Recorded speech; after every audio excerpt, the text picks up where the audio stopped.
Episode 117 और 118 नेहा की साजिश। ऐसे ही कुछ दिन बीत गए। इवा अपना कॉलेज और शूटिंग दोनों ही अच्छे से मैनेज कर रही थी। उनके ड्रामा का प्रोमो भी रिलीज हो चुका था। इस ड्रामे का नाम वॉरियर प्रिंसेस रखा गया था। जैसे ही इस ड्रामे का ट्रेलर रिलीज हुआ, कुछ ही घंटों में वो पूरी तरह से वायरल हो चुका था। हर किसी को अब ड्रामे का टीवी पर आने का इंतजार था। वही एक ही ट्रेलर से इवा के अब बहुत सारे फैन बन चुके थे। हर कोई इवा का पूरा चेहरा देखना चाहता था, क्योंकि ड्रामा में अब तक इवा का पूरे फेस रिलीज नहीं किया गया था। प्रोड्यूसर खान का प्लान था कि इवा का चेहरा मास्क में ढका होगा, ताकि ड्रामा में हाइप क्रिएट हो सके। उनका प्लान ड्रामा के आखिर में इवा के फेस को दिखाने का था।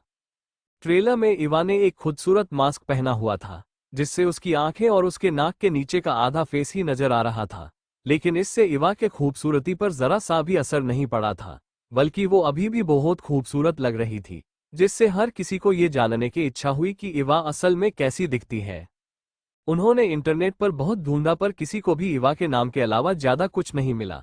यहाँ तक कि उसका अकाउंट भी अभी अभी बनाया गया था, जो कि उसकी असिस्टेंट तानी हैंडल कर रही थी। किसी के भी पास इवा के चेहरे की पूरी तस्वीर नहीं थी। पेपर जी ने भी शूटिंग सेट पर जाकर इवा की तस्वीर लेने की कोशिश की, लेकिन कोई भी सफल नहीं हुआ।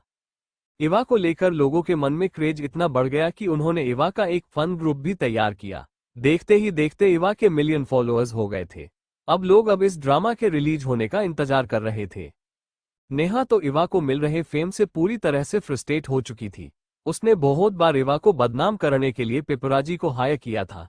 यहाँ तक कि इंटरनेट पर भी इवा और वेद के बारे में अफवाह फैलाने की कोशिश की। लेकिन जब भी वो इवा के खिलाफ कुछ पोस्ट करती थी, तो कुछ ही मिनट में वो पोस्ट डिलीट हो जाती थी। उसने जिन लोगों को हायर किया, बाद में उनका कुछ भी पता नहीं चला, जिससे उसके सारे प्लान फ्लॉप हो गए। नेहा को तो समझ ही नहीं आ रहा था कि आखिर इवा असल में है कौन। उसे कहीं ना कहीं कुछ गड़बड़ लग रही थी, लेकिन उसे समझ नहीं आ रहा था कि आखिर उससे गलती कहाँ हो रही थी। नेहा को लग रहा था कि इवा का वेद के अलावा भी कोई और सपोर्ट कर रहा है।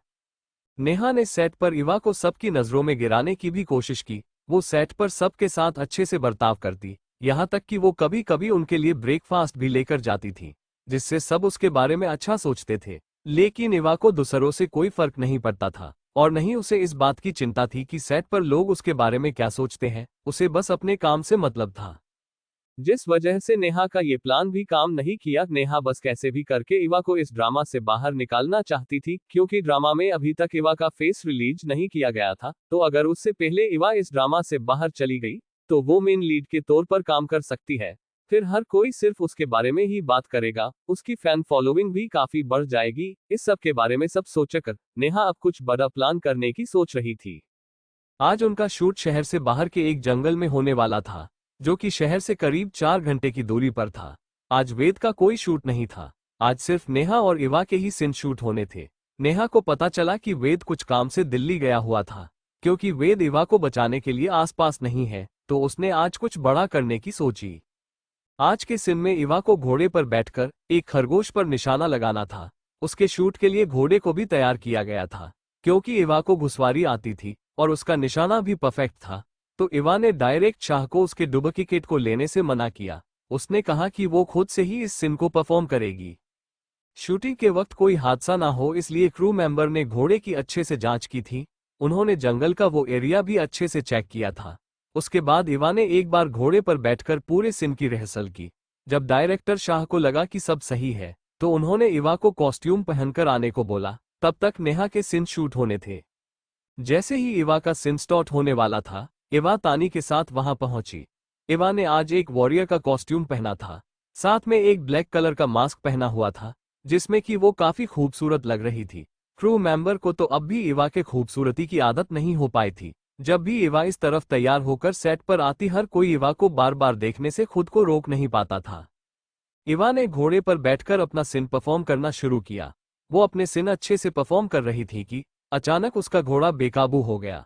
वो गलत डायरेक्शन में भाग रहा था, यहाँ तक कि उसने इवा को खुद पर से गिराने की भी कोशिश की। इवा ने जैसे तैसे खुद को गिरने से बचाया। घोड़े के अचानक इस बिहेव से इवा भी चौंक गई थी, लेकिन जल्द ही उसने खुद को संभाला और घोड़े को कंट्रोल करने की कोशिश करने लगी। लेकिन घोड़ा उसके कंट्रोल में नहीं आ रहा था। जब सबने अचानक घोड़े को बेकाबू होते देखा, तो सबका तो जैसे दिल ही बैठ गया। डायरेक्टर शाह, प्रोड्यूसर खान और बाकी सभी क्रू मेंबर इस वक्त बहुत टेंशन में थे। हर कोई घोड़े को कैसे रोका जाए इस बारे में सोच ही रहा था कि उन्हें पास से गोली चलने की आवाज आई। जैसे ही सबका ध्यान उस तरफ गया, उन्होंने देखा कि दो आदमियों के हाथों में गन है और उन्होंने घोड़े के दोनों पैरों पर गोली चलाई थी। जब घोड़े पर गोली चली तो वो दर्द से चिल्ला उठा। घोड़ा कुछ पल वहीं रुक गया। एवा ने भी इस बात का फायदा उठाया और घोड़े पर से छलांग लगा दी, जिससे वो नीचे तो गिरी लेकिन उसे ज्यादा चोट नहीं लगी। तानी और वो दो गार्ड तुरंत इवा के पास पहुंच गए। उन्होंने तुरंत इवा को घेर लिया। तानी इवा को चेक करने लगी कि उसे कहाँ चोट लगी है। तानी ने कहा, पानी लाओ जल्दी। तभी वहां पर 4 गार्ड और आ गए। उनमें से एक ने तानी को पानी दिया। तानी ने तुरंत इवा के पीने के लिए पानी की बोतल का ढक्कन खोला और इवा को पानी पिलाया। वही बाकी सब तो शौक होकर ये नज़ारा देख रहे थे। उन्हें समझने में थोड़ा वक्त लगा कि अभी अभी यहाँ पर क्या हुआ था। जैसे ही उन्हें रियलाइज हुआ कि इवा बिल्कुल ठीक है, डायरेक्टर शाह और प्रोड्यूसर खान तुरंत इवा के पास भागे। यहाँ तक कि बाकी स्टाफ भी तुरंत इवा के पास पहुंचा। जैसे ही डायरेक्टर शाह और प्रोड्यूसर खान इवा के और पास जाने वाले थे कि सभी गार्ड ने अपनी गन उन पर तान दी। किसी को भी इवा के पास जाने की परमिशन नहीं थी। डायरेक्टर और प्रोड्यूसर ने हैरानी से उन गार्ड की तरफ देखा। वो दोनों समझ गए कि ये गार्ड कोई नॉर्मल गार्ड्स नहीं है, बल्कि हाईली ट्रेन गार्ड है। अब तो उन्हें इवा के बैकग्राउंड पर शक हो रहा था। उन्होंने एक नज़र एक दूसरे की तरफ देखा और आंखों ही आंखों में कुछ इशारा किया। तभी तानी बोली, हम अभी हॉस्पिटल जा रहे हैं, मैम के पैर में मोच आई है। डायरेक्टर शाह ने तुरंत पूछा, क्या इवा को ज्यादा चोट लगी है? उनकी आवाज से इवा को भी ध्यान आया कि वो अभी भी शूटिंग पर है। उसने एक नज़र अपने समाने के गार्ड्स को देखा। उसने उन्हें पीछे हटने को कहा। फिर वो डायरेक्टर शाह से बोली, नहीं, मुझे ज्यादा चोट नहीं लगी है, बस कुछ मामूली सी खरोच है और पैर में हल्की सी मोच आई है। मैं थोड़ी देर में ठीक हो जाऊंगी, आप सब परेशान मत होइए। ये कहते वक्त भी इवा के चेहरे पर हल्की मुस्कान थी, जैसे अभी कुछ हुआ ही ना हो। इवा के इस तरह बोलने से अब डायरेक्टर और प्रोड्यूसर के मन में इवा की इमेज काफी अच्छी हो गई थी। उन्होंने सोचा अगर इवा की जगह कोई और हीरोइन होती तो अब तक तो उसने सारे सेट को सिर पर उठा लिया होता। उसने तो कंपनसेशन की भी मांग की होती और अपने चोट को ज्यादा बताकर सबसे सिंपैथी पाने की कोशिश करती। सब अपने मन में इवा को लेकर ही सोच रहे थे कि उनके कानों में इवा की आवाज आई। जब उन्होंने इवा की बात सुनी तो वो सब काफी हैरान थे। तो क्या लगता है, क्या कहा इवा ने ऐसा कि सब इवा की बात से हैरान थे? आपको क्या सबको पता चलेगी इवा के बैकग्राउंड के बारे में? क्या होगा जब उन्हें पता चलेगा वेद इवा का बॉयफ्रेंड नहीं बल्कि भाई है और इवा पहले से ही शादीशुदा है? क्या होगा जब शिव और वंश को इवा के साथ हुए हादसे के बारे में पता चलेगा? क्या ये सिर्फ एक हादसा था या फिर किसी की साजिश थी? एपिसोड 118 इवा का घोड़े पर से गिरना। अब तक हमने पढ़ा कि कैसे इवा के सीन शूट करते समय घोड़ा अचानक बेकाबू हो गया था और कैसे इवा के साथ बड़ा हादसा होते होते रह गया। अब आगे इवा जो अपने साथ अभी अभी हुए हादसे से उभर चुकी थी, अचानक उसे एक बात याद आई। वो तुरंत अपने गार्ड की तरफ मुड़ी और उनसे बोली, आज यहाँ पर जो कुछ भी हुआ है उसके बारे में किसी को भी पता नहीं चलना चाहिए। आज की बात यही खत्म होती है। इस बारे में किसी को मतलब किसी को भी पता नहीं चलना चाहिए। वही इवा की बात सुन सभी गार्ड ने अपनी गर्दन नीचे कर ली। उन्होंने इवा से आंखें मिलाने की भी हिम्मत नहीं की। उनके इस तरह के रिएक्शन को देख इवा ने परेशान होते हुए कहा, अब मुझे ये मत बताओ कि तुम लोगों ने पहले ही इस बारे में सबको बता दिया है। एक गार्ड जो शायद उन सब का हेड था, वो बोला, हमें माफ कर दीजिए मैडम, हम आपको ठीक से प्रोटेक्ट नहीं कर पाए। ये हमारी गलती है कि आपके साथ आज ये हादसा हुआ है और आप हमें जो भी सजा देंगे वो हमें मंजूर होगी। इवा तुरंत उससे कहा, नहीं, इसमें तुम सबकी कोई गलती नहीं है। ये बस एक हादसा था जो होते होते रह गया, लेकिन अब मैं पूरी तरह से ठीक हूँ। लेकिन तुम इस बारे में किसी को भी मत बताना। मैं नहीं चाहती कि सब फालतू में परेशान हो। वो गार्ड फिर से बोला, हमें माफ कर दीजिए मैडम, लेकिन हमने पहले ही बॉस को इस बारे में बता दिया है।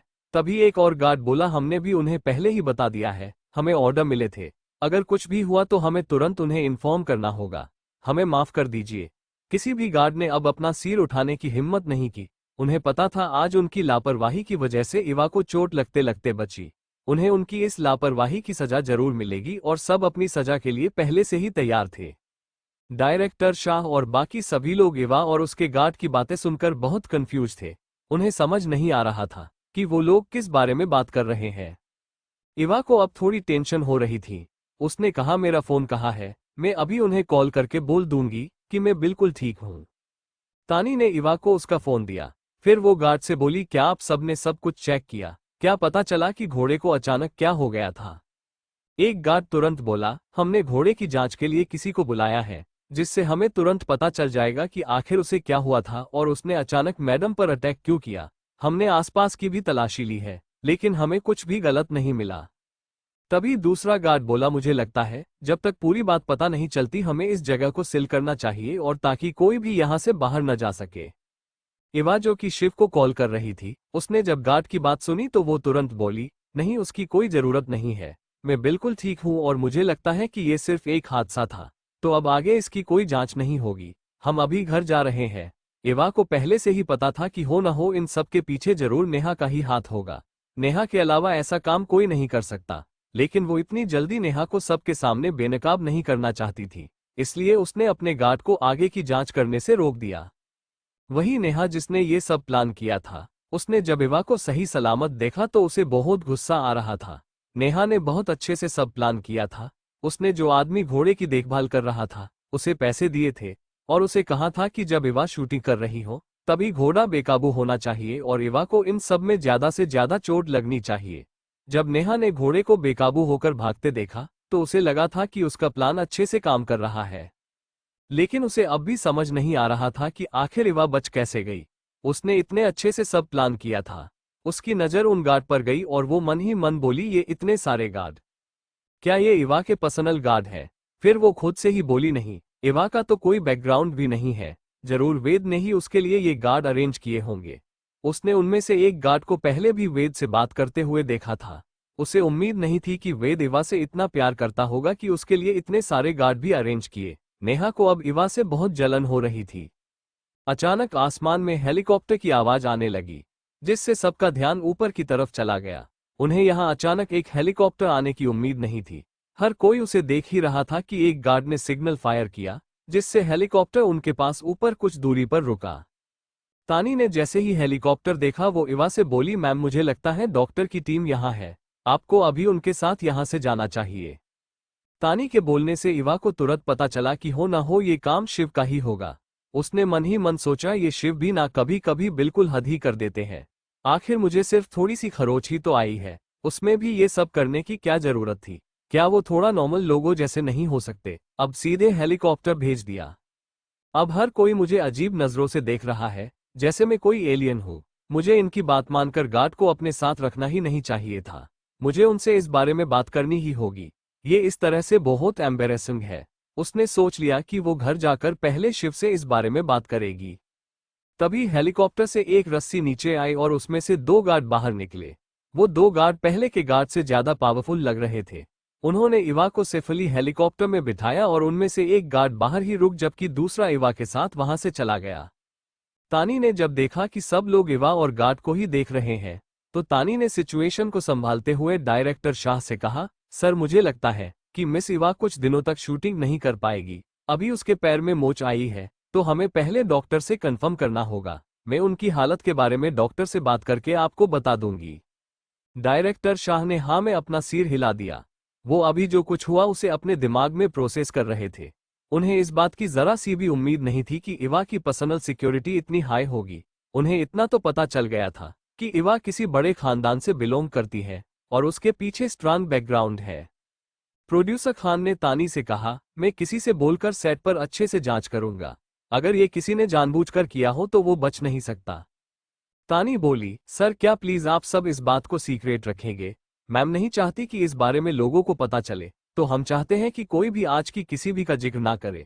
फिर वो थोड़ी स्ट्रिक्ट होकर सबकी तरफ देख बोली, अगर आज जो कुछ भी हुआ उसमें से कोई भी बात बाहर गई तो आगे जो कुछ भी होगा उस बात के लिए वो इंसान खुद जिम्मेदार होगा। तानी के इस तरह बात करने पर डायरेक्टर शाह ने तानी को अच्छे से देखा। उन्हें हमेशा से लगता था कि इवा की असिस्टेंट के साथ कुछ गड़बड़ है। उसे देखकर नहीं लगता कि वो एक मामूली सी असिस्टेंट है जो अभी अभी एंटरटेनमेंट इंडस्ट्री में आई थी। उन्होंने कुछ वक्त पहले तानी को उस घोड़े पर गोली चलाते हुए देख लिया था, लेकिन तानी ने लगभग तुरंत ही अपनी गन जेब में वापस रखी और क्योंकि गार्ड्स के हाथ में भी गन थी तो सबने यही मान लिया कि घोड़े पर गोली गार्ड ने चलाई थी। लेकिन डायरेक्टर शाह ने खुद अपने आंखों से देखा था कि घोड़े पर गोली तानी ने चलाई थी और उसने बिना पलक झपकाए उस घोड़े को मार डाला था। यहां तक कि उसका निशाना भी बिल्कुल सही था, जैसे कि उसने इसकी ट्रेनिंग ली हो। उन्हें इस बात का एहसास हुआ कि तानी एक सीक्रेट गार्ड है, जो कि एवा के प्रोटेक्शन के लिए उसकी असिस्टेंट बनी है। अब तो डायरेक्टर शाह को यह जानने की उत्सुकता और भी बढ़ गई कि आखिर एवा किस खानदान से बिलोंग करती है। तो क्या लगता है आपको, क्या डायरेक्टर शाह को कभी पता चलेगा एवा के परिवार के बारे में? क्या होगा जब शिव को इस हादसे के पीछे के मास्टरमाइंड के बारे में पता चलेगा? क्या शिव जान पाएगा एवा के एक्टिंग करने के पीछे के सच के बारे में? क्या नेहा की कहानी यही खत्म होगी, या फिर इस बार नेहा बच जाएगी? इसका क्रेडिट जाता है पॉकेट नोवेल रीडर पर। फिर मिलेंगे। लाइक करें और सब्सक्राइब करें। लाइक, कमेंट एंड शेयर करना मत भूलें।